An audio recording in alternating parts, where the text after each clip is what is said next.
વાંકાનેરની વિસીપરા ફાટક નજીકથી મળી આવેલ મહિલાની લાશ બાબતે રહસ્યના આટાપાટા ઉકેલાયા.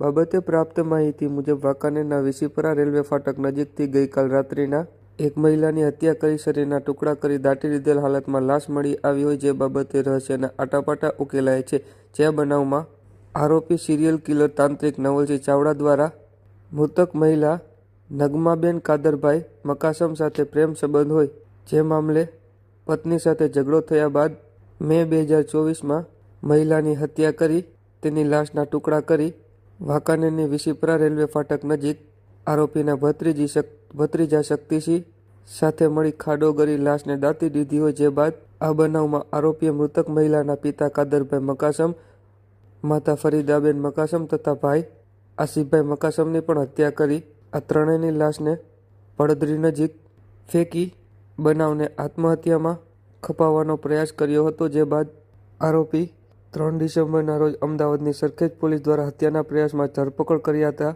જેની પૂછપરછમાં ખુલાસો થયો છે.